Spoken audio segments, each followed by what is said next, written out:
ሰዎች እንዲወዱን ብዙ ነገር እናደርጋለን። አቤት አቤት! ሰው እኮ ለመወደድ የሚደክመው ድካም እናቴ! የፀጉር አቆራረጣችሁ ለምንድን ነው? ለመወደድ። የምትቀቡት ቅባት ለምንድን ነው? ለመወደድ። ቅንድባችሁን መከራ ስታበሉት ለምንድን ነው? ለመወደድ። ጫማን እርግፍ እርግፍ የምታደርገው ለምንድን ነው? ለመወደድ። መነጽርን እዚህ ላይ አድርገን ለመወደድ። አሁን ሰዓት እኮ ራሱ ውሸት ነው፣ ለመቁጠሪያ እኮ የሚደረገው ለጌጥ ነው። ቦግ እንደውም ሲያወራ አንዳንዱ ሰው ሰዓቱን እንዲህ እያደረገ አይታችሁታል። እንዲሁ ከገርባቸው እኮ እኔን አይቼ ነው ወይ እንደው ደግሞ ምን ስል ነው የምታዘበው? እንደው ባላየውስ እስኪ እግዚአብሔር ያሳያችሁ። እናንተስ ባታረጉስ? እኔ ምን ስል አየዋችሁ? እንደው እና ቦግ ያለ ሰዓት ያደርግና እንደዚህ ያያየ እንደዚህ ያወራል። ለምንድን ነው? ለመወደድ። አቤት እናቴ አይደለም ለመወደድ ዋጋ መጨመር ነው። እስቲ ዋጋ መጨመር በሉ። አንተ ሰውዬ እኔ ነግሬሃለሁ፣ አክብረኝ። አያከብረንም። እባካችሁ እነገሌ እንዲያከብሩኝ ቅስቀሳ አድርጉልኝ።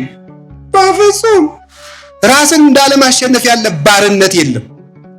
ከራሱ ነፃ የወጣ ሰው ማንም በሱ ላይ ባሪያ መሆን አይቻለው። ሰው ከራሱ ነፃ ሲሆን የእግዚአብሔር እጅ በሱ ላይ ይሰራል። ስለዚህ በራሳችን ላይ ዋጋ ይኖረን።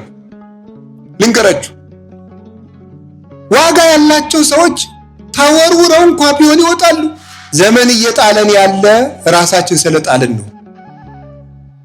ሰው ራሱን ሲጥል ነው ዘመን የሚጥለው። ራሱን ያልጣለ ሰው ግን ዘመን አይጥለውም። ማንም ዘመንን ጥሎት አያውቅም።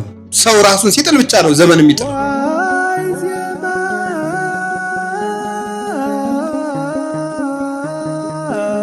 በስመ አብ ወወልድ ወመንፈስ ቅዱስ አሃዱ አምላክ አሜን።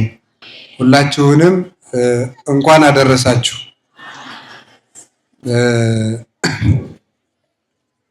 እንደ እግዚአብሔር ፈቃድ ዛሬ የምንማማረው ዋጋ ያለው ሰው መሆን በሚል ርዕስ ነው የምንማማረው። እስኪ በሉ። ስለዚህ ከዛሬ በኋላ ምን ያለው ሰው መሆን አለባችሁ? ዋጋ ያለው ሰው መሆን። እንዴት ነው መሆን የሚቻለው? እሱን ነው የምንማማረው። ለምንድን ነው ዋጋ ያለው ሰው መሆን የምንለው? በሶስት ምክንያት ይህንን ርዕስ እንማማራለን።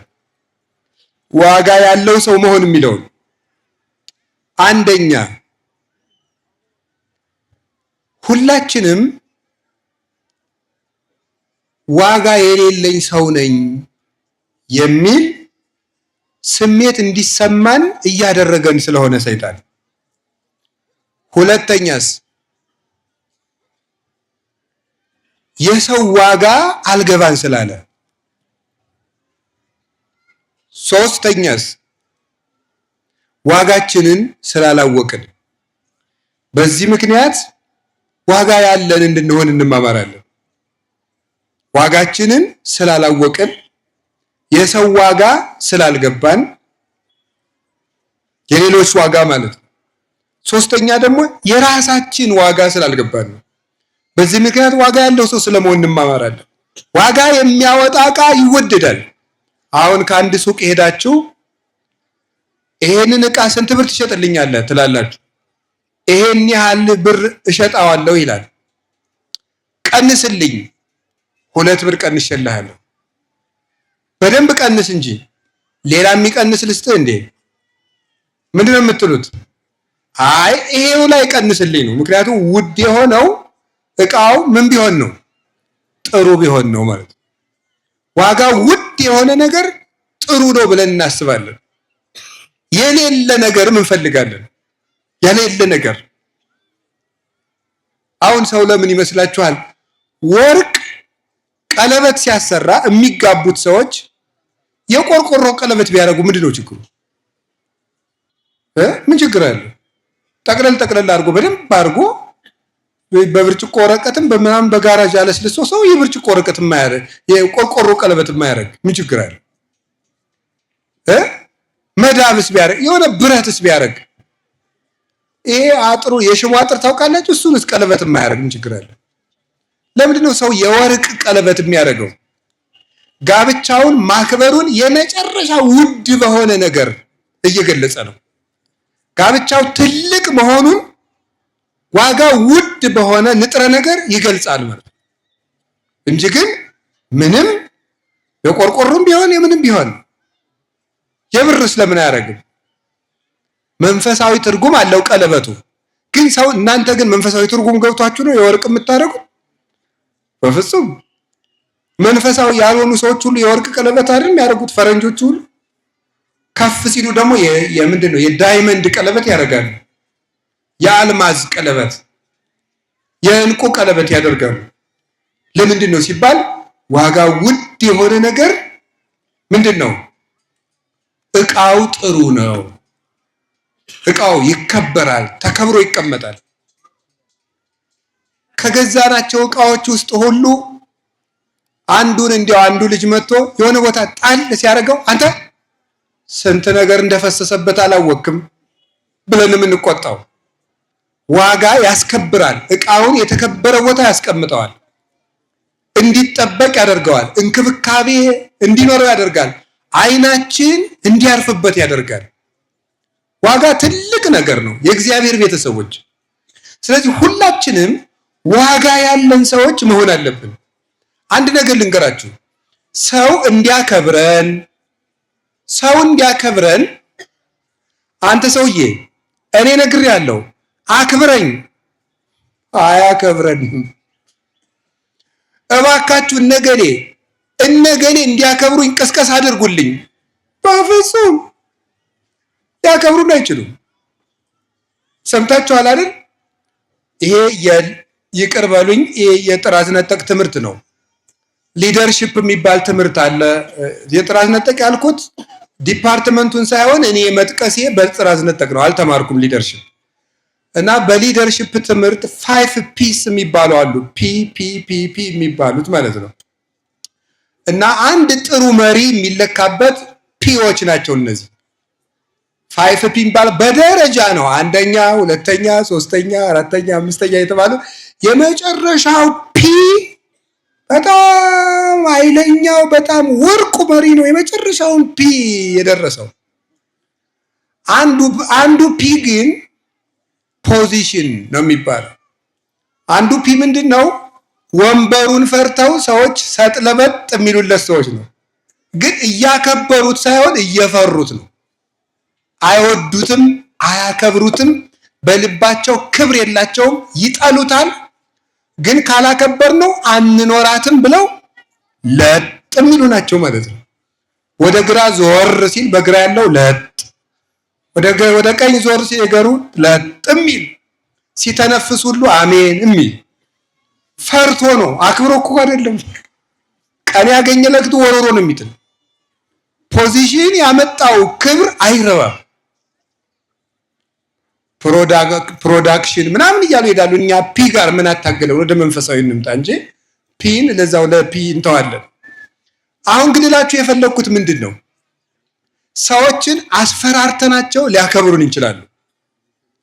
ሰዎች ስለኛ እንዲያወሩ ብለን አደራጅተን እነገሌ ጥሩ ናቸው ብለው የሚናገሩ ሰዎችን አደራጅተንም ሊያከብሩን ይችላሉ። ያ ግን የማይቀጥልና ጊዜ እስከተሰጠን ድረስ የሚቆይ መከበር ነው። እሱ ክብር አይደለም። ከዚያ በኋላስ ሰዎች እንዲወዱን ብዙ ነገር እናደርጋለን። አቤት አቤት! ሰው እኮ ለመወደድ የሚደክመው ድካም እናቴ! የፀጉር አቆራረጣችሁ ለምንድን ነው? ለመወደድ። የምትቀቡት ቅባት ለምንድን ነው? ለመወደድ። ቅንድባችሁን መከራ ስታበሉት ለምንድን ነው? ለመወደድ። ጫማን እርግፍ የምታደርገው ለምንድን ነው? ለመወደድ። መነጽርን እዚህ ላይ አድርገን ለመወደድ። አሁን ሰዓት እኮ ራሱ ውሸት ነው፣ ለመቁጠሪያ እኮ የሚደረገው ለጌጥ ነው። ቦግ እንደውም ሲያወራ አንዳንዱ ሰው ሰዓቱን እንዲህ እያደረገ አይታችሁታል። እንዲሁ ገርማችኋል እኮ እኔ አይቼ ነው። ውይ እንደው ደግሞ ምን ስል ነው የምታዘበው? እንደው ባላየውስ እስኪ እግዚአብሔር ያሳያችሁ። እናንተስ ባታረጉስ? እኔ ምን ስል አየዋችሁ? እንደው እና ቦግ ያለ ሰዓት ያደርግና እንደዚህ ያያየ እንደዚህ ያወራል። ለምንድን ነው? ለመወደድ። አቤት እናቴ! አይደለም። ለመወደድ ዋጋ መጨመር ነው። እስቲ ዋጋ መጨመር በሉ። አዎ ሰዎችን ቀስቃሽ ማዘጋጀት፣ ማስፈራራት፣ ማስደንገጥ፣ መቀጣጠል ሳይሆን ራሳችን ላይ ዋጋ መጨመር። በሞት የዋጋ መጨመር በሉ። ዋጋ የጨመረን ምን ያደርገዋል? ሰዎች እንኳን እዚህ ላይ ተቀምጦ ቆፍረው ይፈልጉታል። ወርቅን ቆፍረው ነው የሚያፈልጉት ሰዎች። ዋጋ ውድ ስለሆነ ወርቅን ሰዎች ቆፍረው ያወጡታል። ስለዚህ የእግዚአብሔር ቤተሰቦች የራሳችንን ዋጋ ነው መጨመር ያለብን። የራሳችንን ዋጋ የራሳቸውን ዋጋ የጨመሩ ሰዎች ናቸው ዓለምን የሳቡት።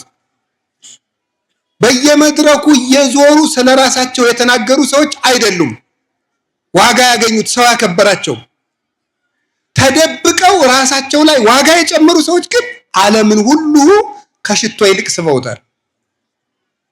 አባ እንጦንስ የሚባል ስም ታውቃላችሁ? አባ እንጦንስ የሚባለው አባት የመነኮሳት ሁሉ አባት ነው። አሁን በዓለም ላይ ስንት መነኩሴ ይኖራል? ኢትዮጵያ ብቻ ስንት ገዳማት ይኖራሉ? ይሄው እኔ የምኖርበት ገዳም ጣና ቂርቆስ እንኳን ስንት አለ? 300 መነኩሴ ያለ መናኝ ያለ በትንሹ።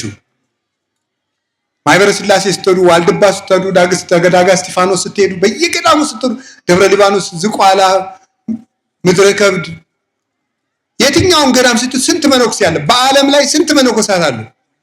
እነዚህን ሁሉ መነኮሳት የሳባቸው አባ እንጦንስ የሚባለው ሰው እየዞረ ስለራሱ ጥሩነት የተናገረ ሰው አይደለም። ውሃ የሌለበት፣ ዛፍ የሌለበት፣ አዝመራ የሌለበት፣ ሰው የሌለበት ምድረ በዳ ላይ ራሱ ላይ ዘመኑ እስኪያልቅ ድረስ ዋጋ ሲጨምር የኖረ አባት ነው። ራሱ ላይ ዋጋ ሲጨምር ስለኖረ ፍልስፍና አልተማረ፣ ሳይንስ አልተማረ። በፍልስፍና የሚራቀቁ የግሪክ ፈላስፎችን ሁሉ እየጠራ ወደ በረሃ መጣቸው። ነገስታቱን ከዙፋናቸው እያስወረደ ወደ በረሃ መጣቸው። በምናኔው እየጠራ አሉ የተባሉ የግሪክ ፈላስፎች እንጦንስ ከሚኖርበት ገዳም መጥተው ሊፈትኑት በፍልስፍና ሲመጡ ወንድሞቼ ልብ ያለው ይበልጣል ወይስ ዕውቀት ያለው ይበልጣል አላቸው። ልብ ያለው አሉት። እንግዲያው እኔ ልብ እናንተ ዕውቀት አላችሁና እኔ እበልጣችኋለሁ፣ ዞር በሉ አላቸው። መልስ አጥተው ተመልሰው የሄዱት። አንድ ሰው ብቻውን ራሱ ላይ ዋጋ ጨምሮ ሰዎችን ወደሱ ይጠራቸዋል፣ የትም ሳይሄድ ማለት ነው። ወርቅ ያለበት ቦታ ሆኖ ነጋዴዎችን፣ ቆፋሪዎችን ይጠራል። ያለበት ቦታ ሆኖ ድንጋይ ደግሞ አጠገብ እያለም ማንም የሚፈልገው የለም፣ ደግሞ እያነሳ ይጥለዋል። ሰው ያለበት ቦታ ሆኖ የሚጠራ ዋጋው ብዙ የሆነ ሰው ነው። አቡነ ተክለ አልፋ የሚባሉ አባት አሉ፣ ዲማ ጊዮርጊስ የነበሩ። እሳቸው እኔ ተክለ አልፋ ጸሎተኛ ነኝ፣ እኔ ተክለ አልፋ እንዲህ ነኝ አላሉም። ዋሻቸው ውስጥ ቁጭ ብለው ራሳቸው ላይ ዋጋ ሲጨምሩ ኖሩ። ዋጋ ሲጨምሩ ኖሩና ሲሞቱ መቋሚያቸው አፍ አውጥታ ወጥታ መምህራችሁ ተክለ አልፋ አርፎላችኋል ኑ ቅበሩት አለቻቸው። ዋጋ ጨምሩ። ዋጋቸው ከራሳቸው አልፎ መቋሚያቸውን ጭምር ዋጋ እንዲኖራት ተደረገ። አንደበት አሰጧት ለመቋሚያቸው። ራሳቸው ላይ ዋጋ ጨምረው ልብሳቸው ላይ ዋጋ የጨመሩ ብዙ አባቶች ናቸው።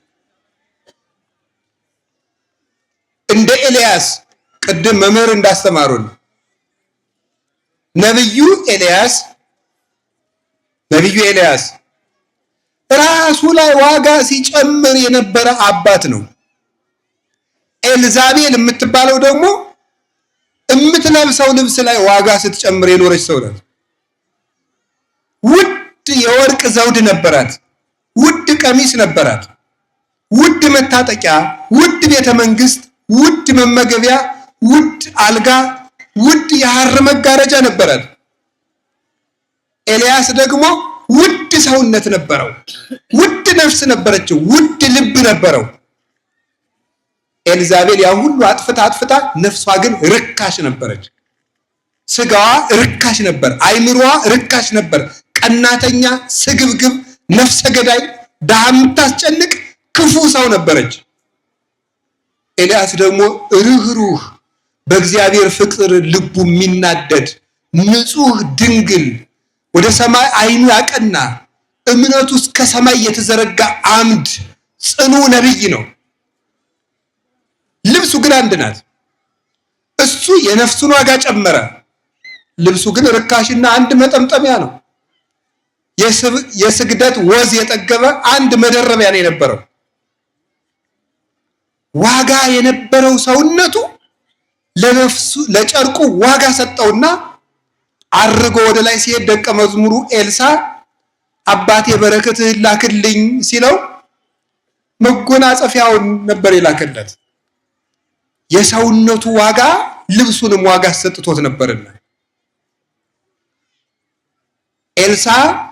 ኤልያስ አንድ ምውት ነው ያስነሳ፣ በህይወቱ አንድ ሙት ነው ያስነሳ ኤልያስ።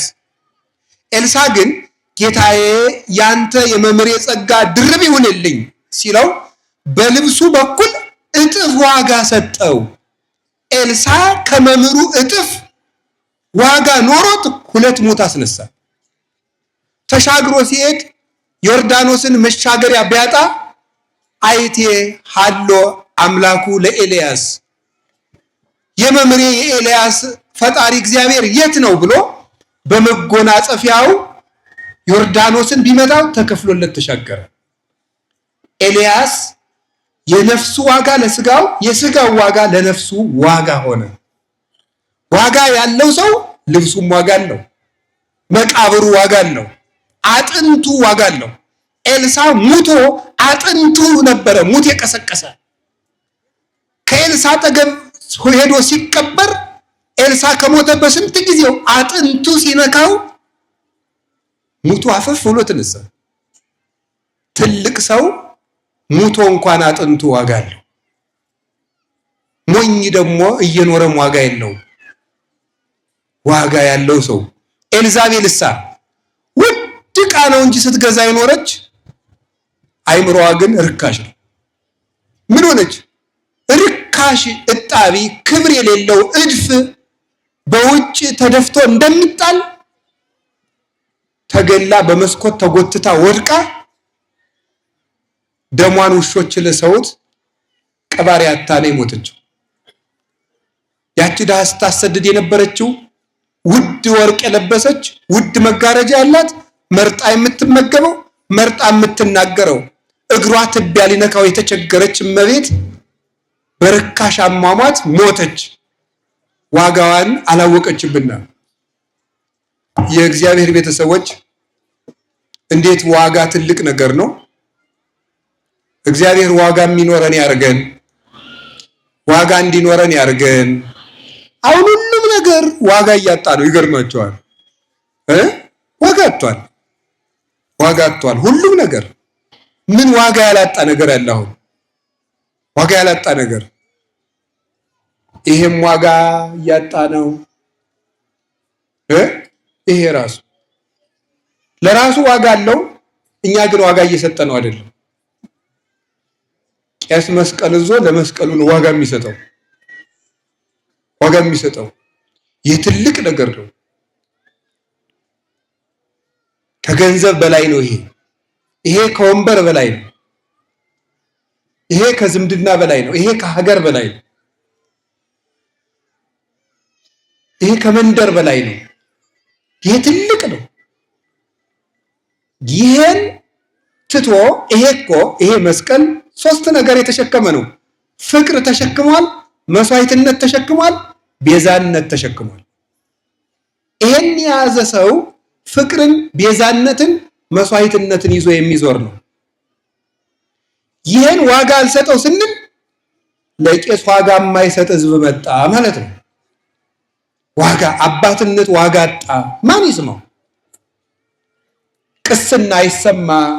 አባትነት ዋጋ የሚሰጠው ነው። ምንኩስና ዋጋ የሚሰጠው ነው። ክብር ይገባዋል። ዋጋ የሚሰጠው ነው። ዋጋ ያልሰጠናቸው ነገሮች ብዙ ናቸው።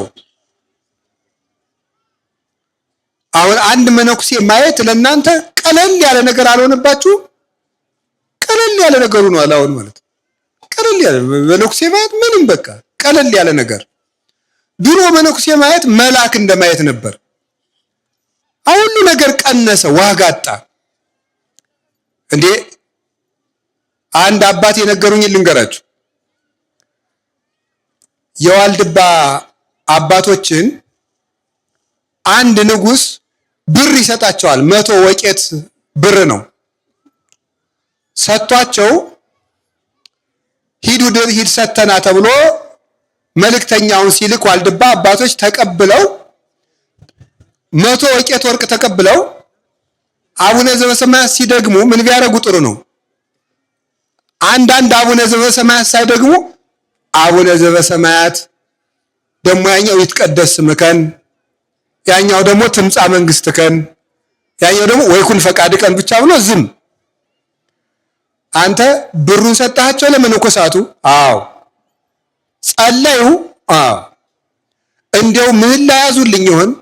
ብዙ ጸሎት አደረጉ? ኦሮ ንጉስ ብዙ ጸሎት ውስጥ ቀርቶ አንዳንድ አቡነ ዘበሰማያት ሞልተው በጸለዩ ተካፍለው አንዲቱን አቡነ ዘበሰማያት ነው የደገሙት ቤታቸው አለው። ምን ቢጠግቡ ነው? ይዘህልኝ አለው። የሚያስገድዱ ሰዎችን ላከ። ከዚያ በኋላ ትልልቅ አባቶች አንሄድም፣ ወጣቶቹ መነኮሳት ጀማሪዎቹ መነኮሳት ሂዱ፣ ጀማሪዎቹን ላኳቸው። እናንተ 100 ወቄት ወርቅ ደርሷችኋል? አዎ። ምን ጸለያችሁ? አንዲቱን አቡነ ዘበሰማያት ተካፍለን። ምን ብትንቁኝ ነው ሲሆን ዳዊት ሙሉ በጸለያችሁ አንዲት አቡነ ዘበሰማያት ተካፍላችሁ ምጸልዩ ምን ትዕቢተኛ ናችሁ?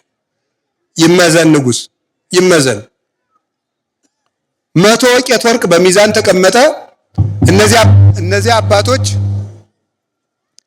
እነዚህ አባቶች ትናንት እንደደገሙት ተዳድለው እኮ ነው። አቡነ ዘበሰማያት ይትቀደስ ስምከ ትምጻእ መንግሥትከ ወይኩን ፈቃድከ በከመ በሰማይ ከማሁ በምድር ይሳየነ ዘለለዕለትነ ሀበነ ዮም ንኅድግ ለነ አብጽሐነ ወጌጋየነ ከመ ንሕነኒ ንኅድግ ለዘአበሰለነ ኢታብአነ ዘውስተ መንሱት አላ አድኅነነ ወባልሐነ እምኩሉ እኩይ መዚአከ ይእቲ መንግስት ኃይሎ ስብሐት ለዓለመ ዓለም ብለው ያችን በሰላመ ቅዱስ ገብርኤል ጸልየው ኋላ ባዶውን ሚዛን ትፍ ሲሉት እፍ ሲሉት ሁሉም ያችን ደግሞ 100 ወቄት ወርቅ ተንጠልጥሎ ባዶ ሚዛን መዘነ።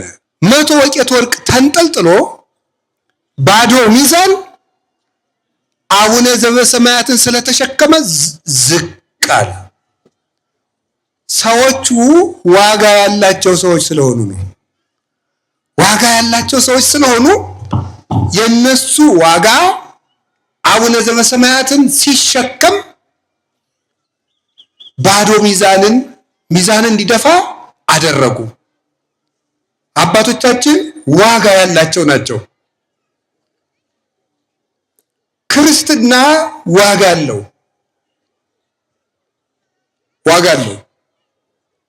ተራራ አፍልሰውበታል። ቅድም እንደሰማችሁት አራዊትን ለጉመውበታል እና አቡነ ገብረ መንፈስ ቅዱስ እሳት አጥፍተውበታል እነ ቅዱስ መርቆሬዎስ ከአመድ ወጥተውበታል እሳት ሆነው እነ ቅዱስ ጊዮርጊስ ከተራቡ አራዊት ወጥተውበታል እነ ቅድስት አርሴማ ከአርባ ክንድ ገደል ወጥተውበታል እና አቡነ ተክለ ሃይማኖት። ማማተብ ዋጋ አለው። በስመ አብ ወወልድ ወመንፈስ ቅዱስ ማለት ዋጋ አለው። ቅዱስ ጊዮርጊስ መርዝ ተበጥብጦ ሲሰጡት ሲያማትብ ነው መርዙ ወደ ሕይወትነት የተለወጠለት። ቤተ ክርስቲያን መምጣት ዋጋ ነበረው። ዮሐንስ አፈወርቅ እንዲህ ይላል፣ 2 ዓመት 70 ሰገል ተጉዘው ቤተልሔም ከደረሱ አንተ 2 ሰዓት ተጉዘው ቤተ ክርስቲያን አትሄድም ይላል። አንተ ሰው ለእግዚአብሔር የምትመልስለት ምንድን ነው?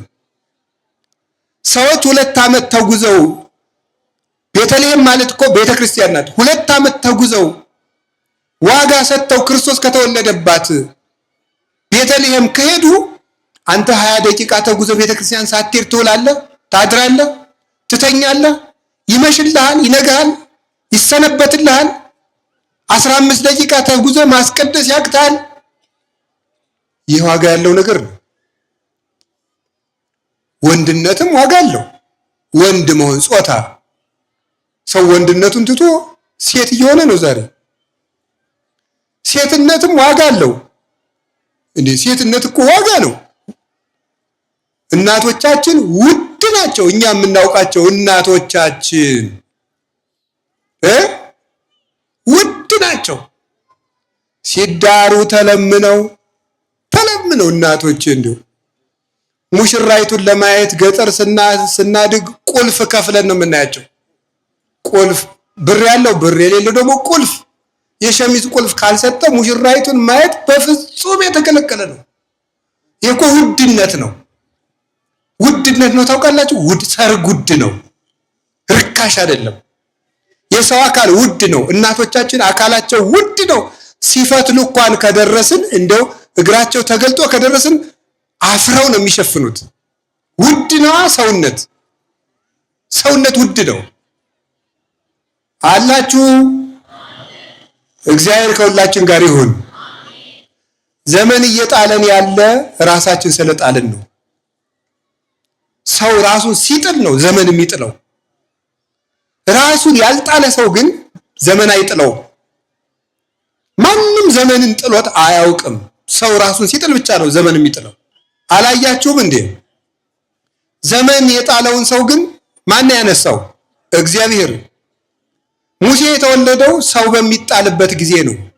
ምን በሚጣልበት? ሰው በሚጣልበት፣ ወንድ በተወለደ ቁጥር በሚጣልበት ዘመን ተወለደ። እናት አባቱ ግን ዘመን የማይጥለው ሃይማኖት አላቸው። ተጣለ እንደ ሰው። ምን አደረገው? እግዚአብሔር በምህረት እጆቹ ተቀበለው፣ ከባህርም አወጣው። ዘመን ጥሎኝ አትበል ጌታዬዋ። ዘመን አይጥልም፣ ሰው ነው ራሱን የሚጥል። ዘመን ጥሎኝ አይባልም። ዘመን ማለት ምንድን ነው? ዘመን ማለት እኮ ሰዓት ነው። ሰዓትም ጭንቅላት አለው የሚጥልህ? አንድ ሰዓት ነው? 2 ሰዓት ነው የጣለ? መስከረም ነው የጣለ? ጥቅምት? ማን የጣለ? ጨረቃ ነው የጣለ? ፀሐይ፣ ከዋክብት? ራሳችን ነው የጣልን። ራሱን ላልጣለ ሰው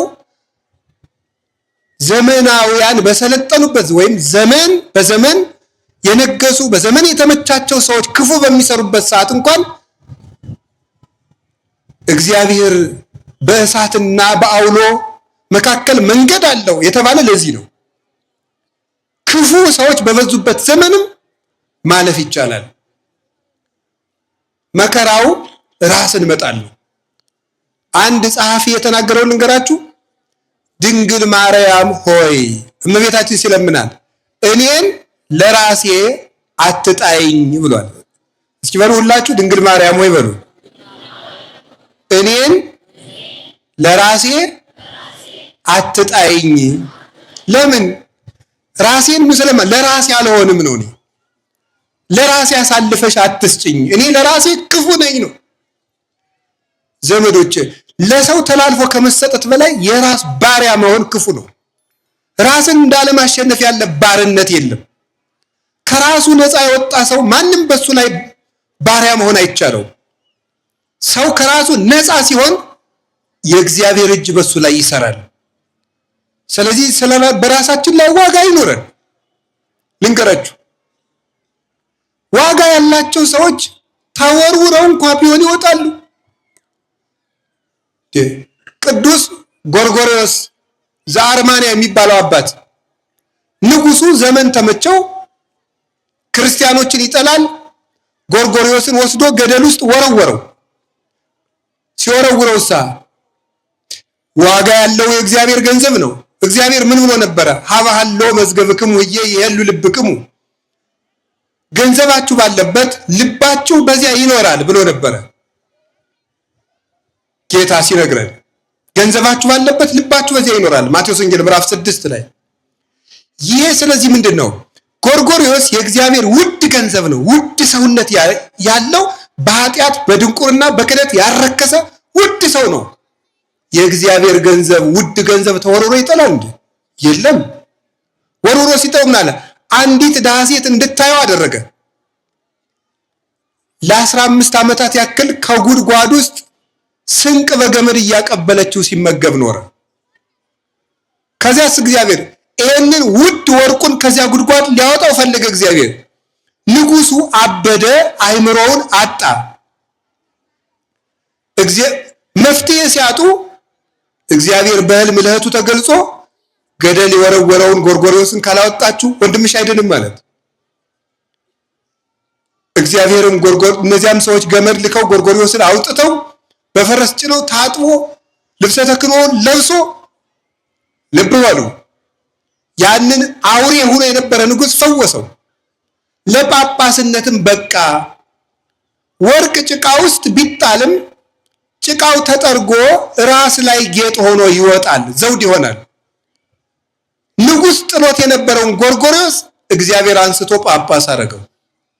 መሬት ውስጥ የሆነ ዋጋ ያለው ሰው ቢደበቅም እንኳን ቦታው ላይ መጥቶ ይከብራል። ቅዱስ ኤጲፋኒዎስ የሚባለው የቤተ ክርስቲያን አባት እኔ ጳጳስ መሆን አይገባኝም አልመጥንም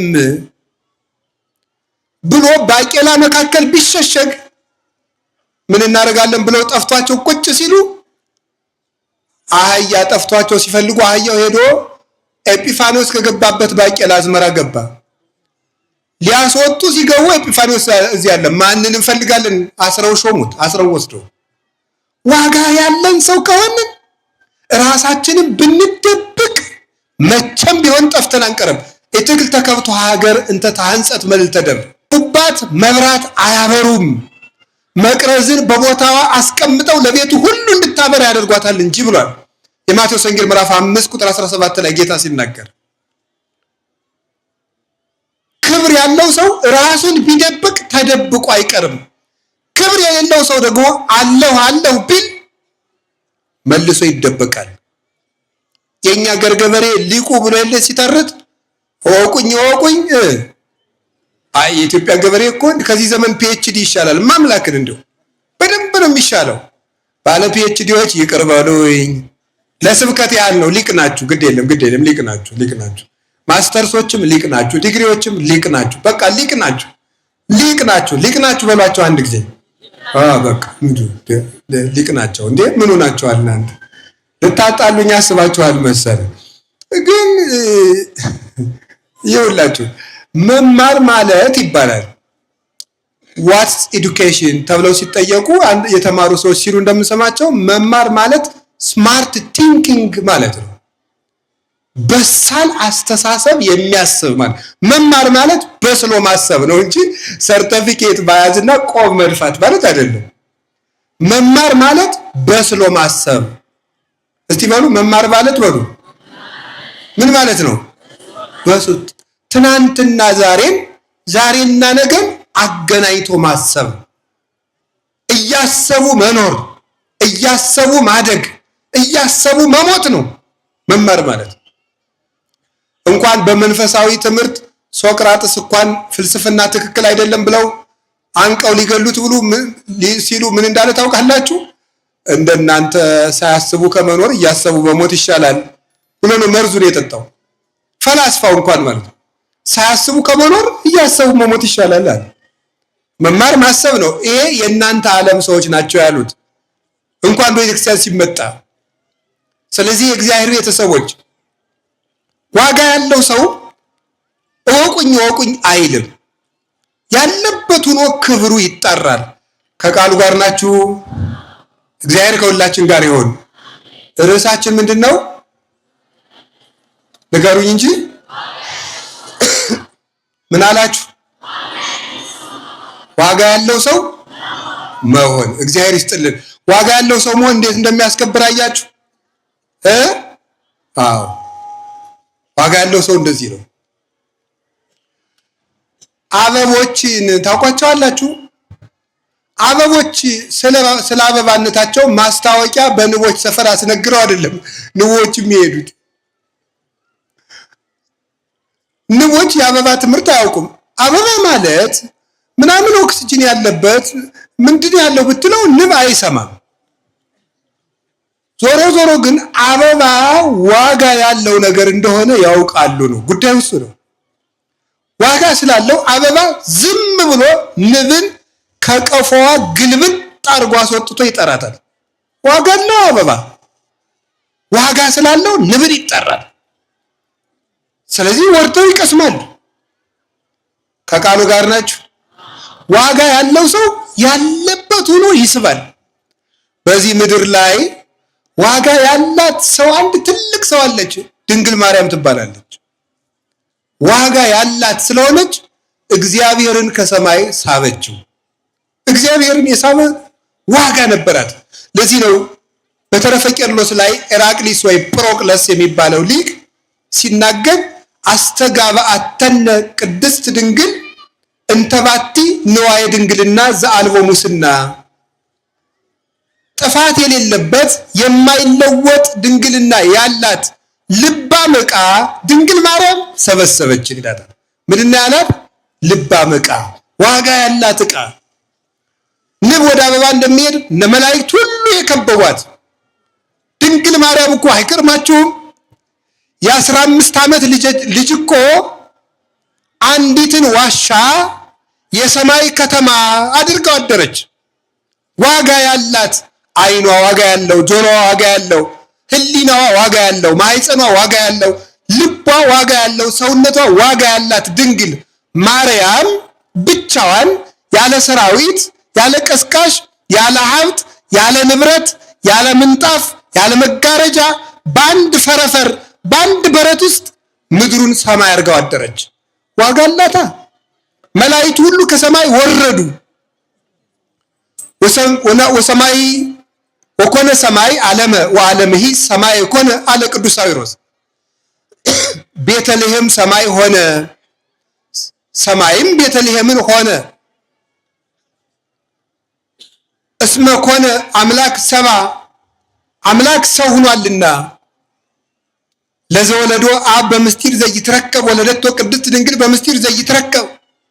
አብ በማይመረመር ምስጢር የወለደውን ድንግል ማርያም በማይመረመር ምስጢር ወለደችው። ድንግል ማርያም አምላክን ስለወለደች ወስብሐትኒ ዘውስተ ሰማይ ኮነ በዲበ ምድር፣ በሰማይ ያለ የመላእክት ቅዳሴ በምድር ተደረገ። ጽርሐ አርያም እዚህ ሳይኖር፣ የሰማይ ዙፋን ሳይኖር፣ ያኛው ሰማይ ነድ እሳት የሚፈልቅበት ሰማይ ሳይኖር እመቤታችን በረቱን ሰማይ ያደረገችው። አምላክ እሷን ብሎ መጥቷልና እስመ አፍቀረ ንጉሥ ስነኪ፣ ንጉሥ መዓዛ ድንግልናሽን ወዶታልና አለ ቅዱስ ዳዊት መዝሙር 44 ላይ ሲናገር።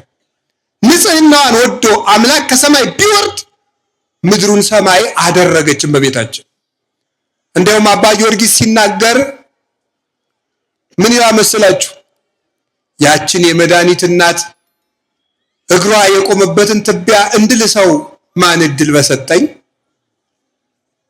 ተከትያት ግብፅ ለግብፅ እንድዞር እድል ማን በሰጠኝ፣ ምን ነው ተገኝቼ ጫማዋን በተሸከምኩ፣ ቤተልሔም ላይ የተደረገውን ባየሁ።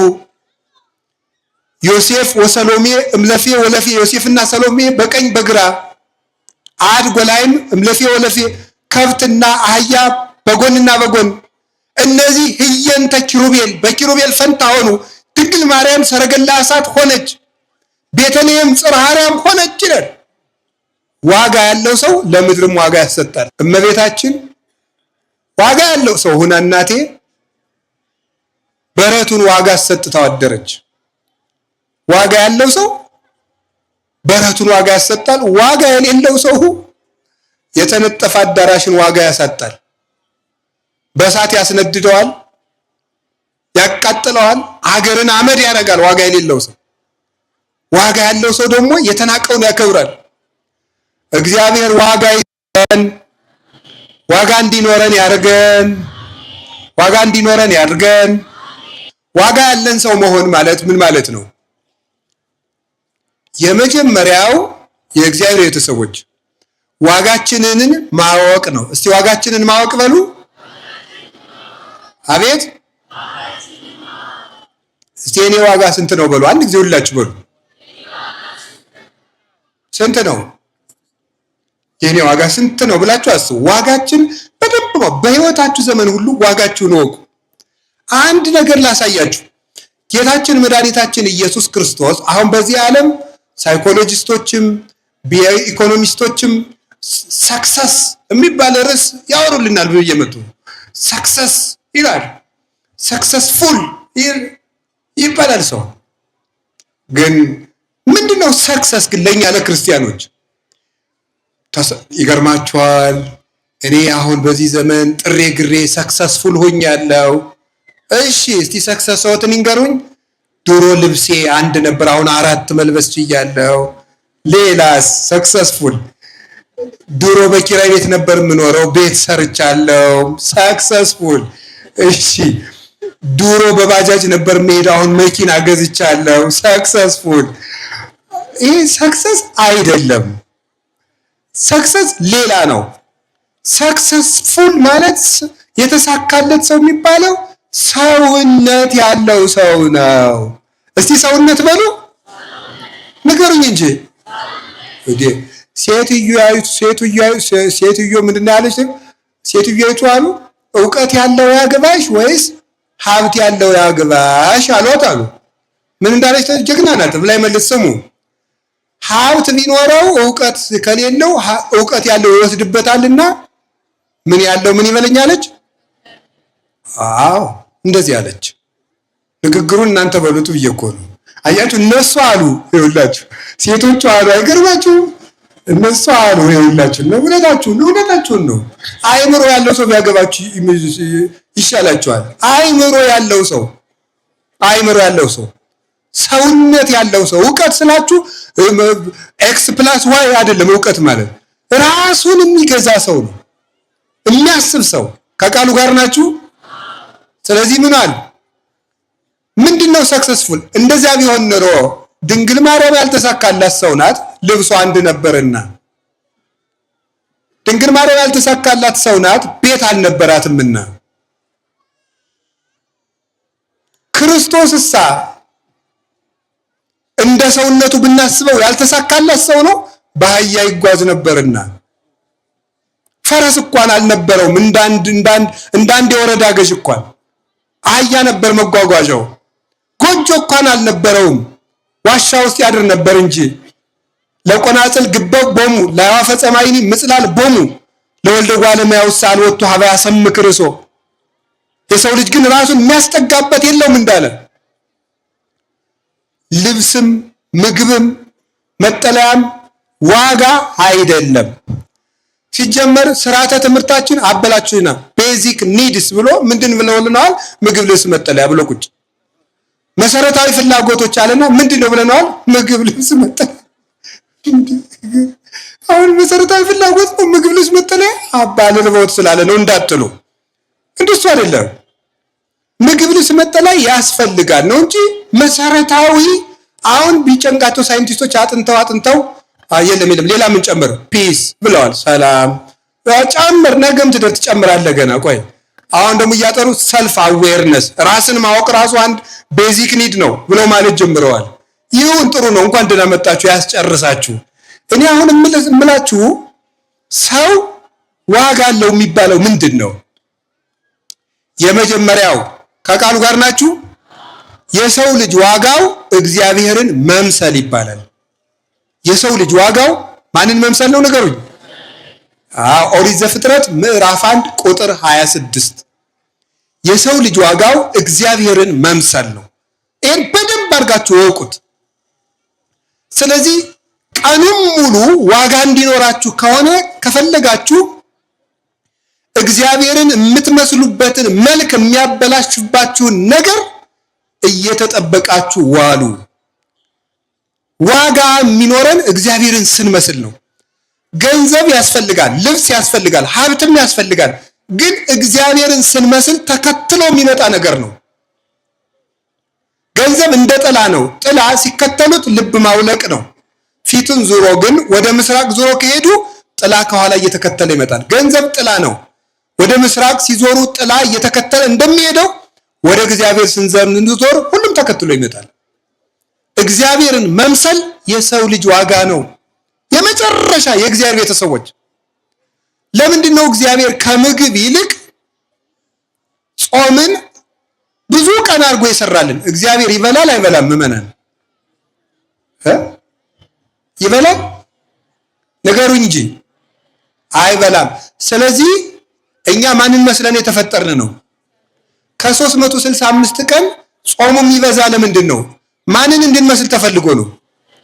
ለዚያውም ጥቂት ጥቂት እየበላን መጨረሻ ላይ ወደ አለመብላት ሂደን ወደ የትኛው መልካችን እንደርሳለን? ወደ ትክክለኛው መልካችን እግዚአብሔርን ወደ መምሰል እንደርሳለን ማለት ነው።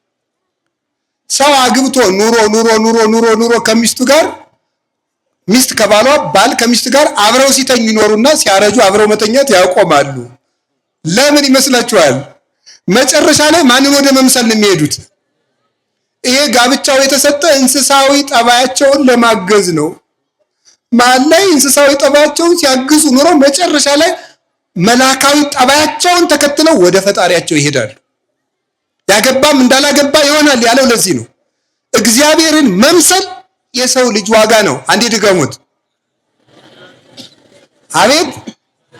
እግዚአብሔርን መምሰል የሰው ልጅ ዋጋ ነው። ይሁላችሁ፣ ሰው የተሰጠው እግዚአብሔርን መምሰል ነው ትክክለኛ ዋጋው። እግዚአብሔርን ስለመሰለ ገነት ተሰጠው። እንስሳትን ግዛ ተባለ፣ ምድርን ግዛ ተባለ፣ የሰማይ ወፍን ግዛ ተባለ፣ አራዊትን ግዛ ተባለ። ይሄ ብቻ አይደለም። ኢተአምሩኑ ከመ መላእክት ጥቀ ንኮን፣ መላእክትንስ እንኳን እንድንገዛ አታውቁም፣ በመላእክት እንኳን እንድንፈርድ አለ ቅዱስ ጳውሎስ። ስልጣን ተሰጠው። ይሄ የሰው ልጅ መልክ ነው። ትክክለኛ ዋጋው እግዚአብሔርን መምሰል ነው። ከዚያ በኋላ ያን መልካችን ተውንና ምን ሆንን? የሰውነት ዋጋችንን ትተን ከብት ሆንን፣ እንስሳ ሆንን። ሰብእሰን ዘክቡር ውእቱ ኢያእመረ ወኮነ ከመ እንስሳ ዘአልቦ ልብ። ሰው ክቡር ነበር አላወቀም፣ ልብ እንደሌላቸው እንስሶች ሆነ አለ ዳዊት። አሁን ጌታችን ኢየሱስ ክርስቶስ ያንን ዋናውን ዋጋችን ጥለነው ብንመጣ ምን እንዳደረገ ታውቃላችሁ? ያንን መልካችንን መልሶ ለመስጠት ዋጋችንን ለመመለስ እሱ የኛን መልክ ለብሶ መጣ። ወነሳ አርአያ ገብር፣ የባሪያን መልክ ይዞ መጣ። አንዴ ርሶም ኩሉ፣ ከሁሉ ድሃ ሆነ። ከመትባሉ አንትሙ በንዴተ ዚአሁ፣ በሱ ድህነት እናንተ ባለጸጎች ትሆኑ ዘንድ እሱ መጣና የኛን መልክ ለበሰና ዋጋ የሌላችሁ እንስሶች ሆናችሁ ነበርና ዋጋችሁ የሆነ መልካችሁን ልሰጣችሁ የእናንተን መልክ ለበስኩ ለማለት እንስሶች መሃል የተወለደበት ምክንያት ያ ነበረ። እናንተ ዋጋ የሌላችሁ እንስሳ ሆናችሁ ነበረ። ዋጋችሁ ደግሞ የኔ መልክ ነበረ። ዋጋችሁን ለመስጠት እናንተን መስዬ መጣሁ። ተወልደ በአምሳሊከ ከመ ይለድከ በአምሳሊሁ፣ አንተን በአምሳሉ ሊወልድ እሱ አንተን መልክ ይዞ መጣ። ጌታችን መድኃኒታችን ኢየሱስ ክርስቶስ የእኛን መልክ የለበሰው የሰው ዋጋ ውድ መሆኑን የምታውቁት ሰው እግዚአብሔርን መምሰሉ ውድ ስለሆነ የሰው ዋጋ እግዚአብሔር ሰው እስኪሆን ድረስ አደረሰ። አያችሁ፣ አንዳንድ ዕቃ ከጠፋ ከብትም ተሽጦ ቤትም ተሽጦ በቀላሉ የማይመለስ ዕቃ አለ። ሰው ውድ ዋጋ ነበረ። ሰማይ ቢለወጥ አይመልሰው፣ ምድር ብትለወጥ አትመልሰው፣ መላእክት እንኳን ለውጥ ቢሆኑ አይመልሱትም። ሰው ውድ ነገር ነበርና ውድ የሆነውን የሰው ልጅ አንድ እግዚአብሔር መጥቶ እሱ ብቻ ለውጥ ሆኖ መለሰው። የሰው ልጅ ዋጋው እግዚአብሔር ሆነ እላችኋለሁ።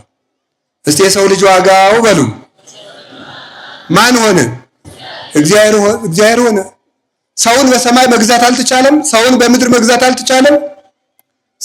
ሰውን በአይላፍ መላእክት እንኳን መግዛት አልተቻለም። ሰውን በክርስቶስ ደም ነው መግዛት የተቻለው። አምላክ ሰው ሆኖ ባፈሰሰው ደም ሰው ተገዛ። ኢተአምሩኑ አንትሙ ከመ ታቦቱ ለመንፈስ ቅዱስ ዘህዱር በላዕሌክሙ እስመ ተሳየጠክሙ በሴት ወይኮንክሙ ለርእስክሙ። እናንተ የመንፈስ ቅዱስ ማደሪያ መሆናችሁን አታውቁምን? በዋጋ ተገዝታችኋልና የራሳችሁ አይደላችሁም። አንደኛ ቆሮንቶስ ምዕራፍ 6 ቁጥር 20 ላይ በዋጋ ተገዝታችኋልና የራሳችሁ አይደላችሁም። ዋጋችን ማን ነው? የክርስቶስ ደም ነው። እኛ ዋጋ ያለን ፍጡር ነን። ለራሳችሁ ዋጋ ስጡ ዘመዶቼ። ጥሩ ስራ፣ ጥሩ ቤት፣ ጥሩ ልብስ፣ ጥሩ መኪና፣ ጥሩ ኑሮ ላይኖራችሁ ይችላል፣ ግን ዋጋ ያላችሁ ሰዎች ናችሁ። ዋጋችሁ ደግሞ ክርስቶስ ነው። ዋጋ ያላችሁ ፍጡር መሆናችሁ ይህን የሚታወቀው 10ኛ ክፍል ወድቀ ሊሆን ይችላል። ተመርቀ ስራ ላገኘ ሊሆን ይችላል። እየጀመርክ እየተበላሸብህ ሊሆን ይችላል።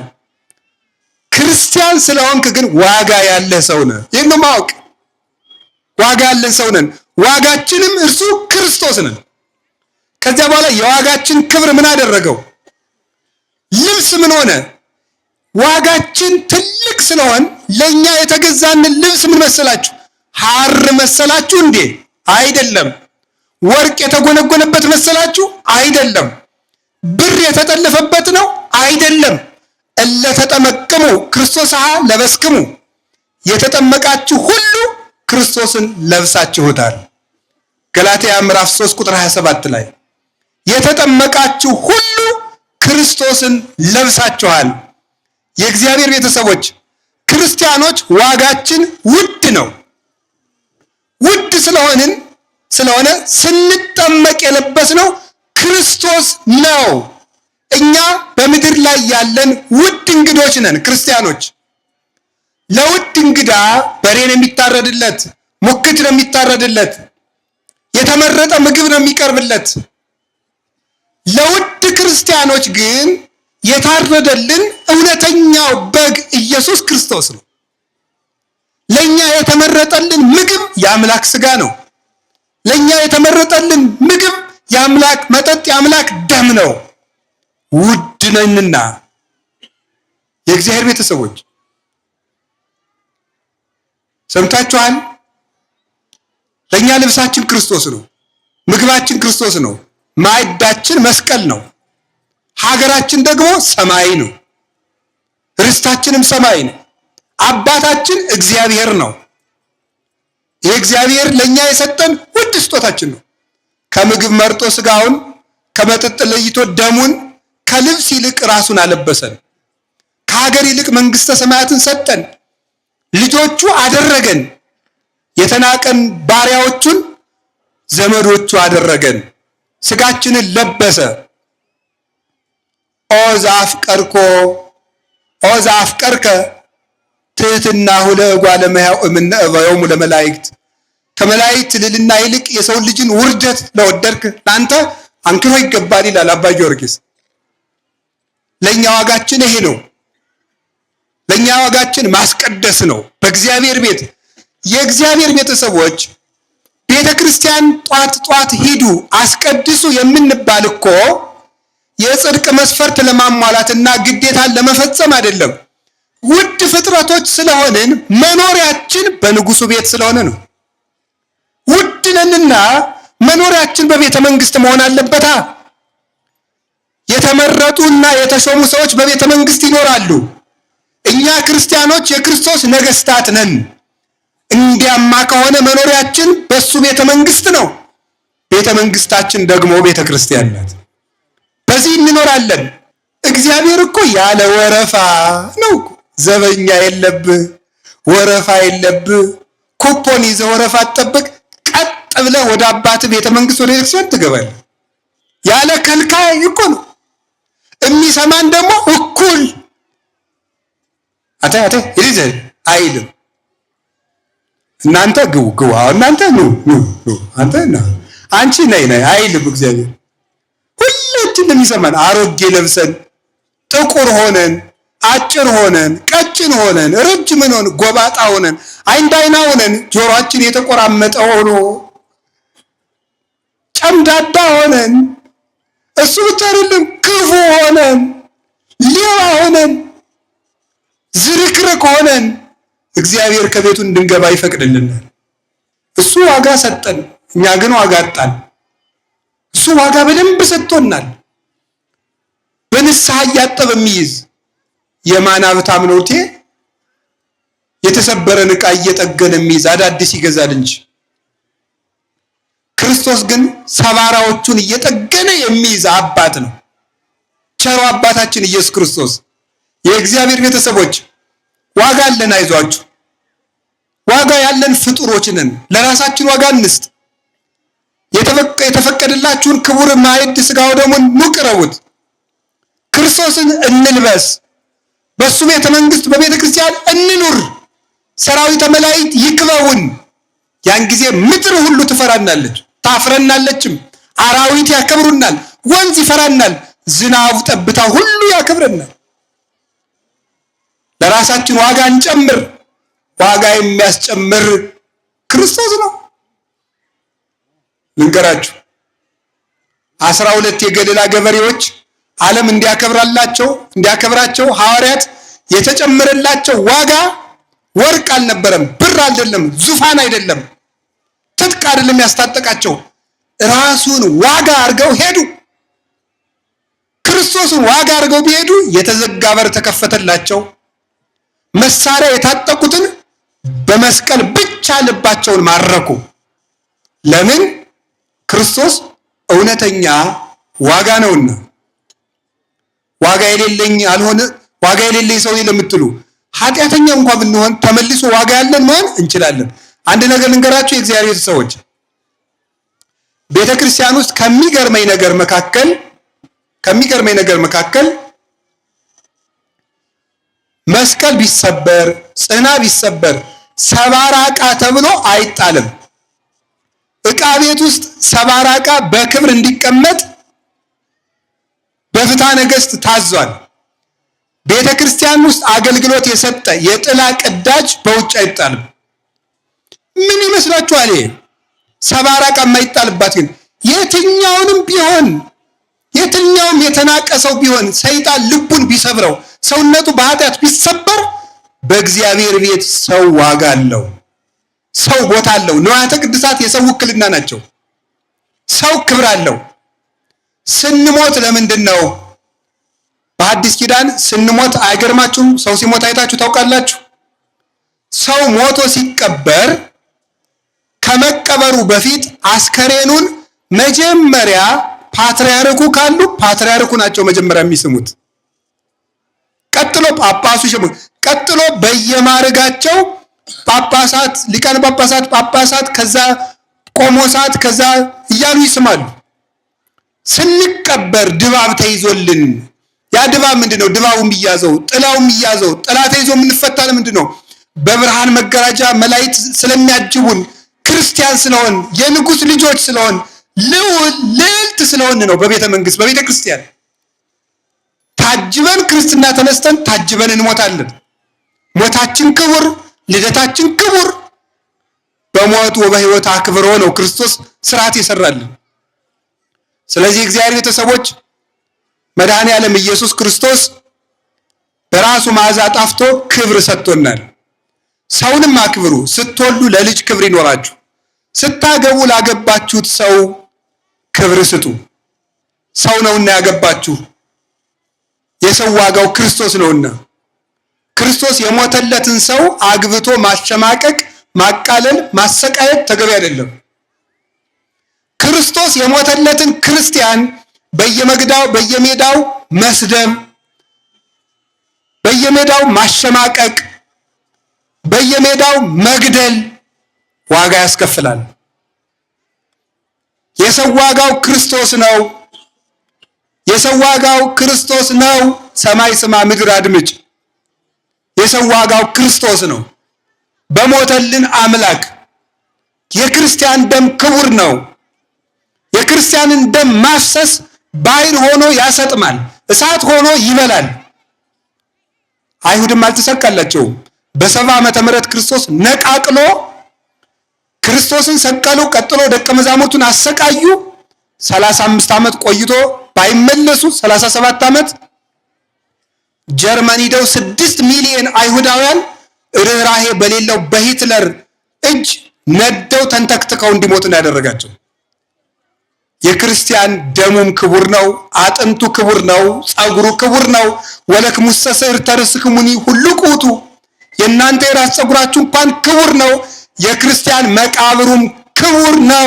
የእነ አቡነ ተክለ ሃይማኖት መቃብር እስከዛሬ ድረስ አጋንንትን ያንቀጠቅጣል እና የክርስቲያን መቃብሩም ክብር አለው፣ ክርስቶስን ተሸክሞ የሞተ ሥጋ ክብር አለውና ዋጋ ያለን ሰዎች እንድንሆን ከክርስቶስ ጋር እንኑር።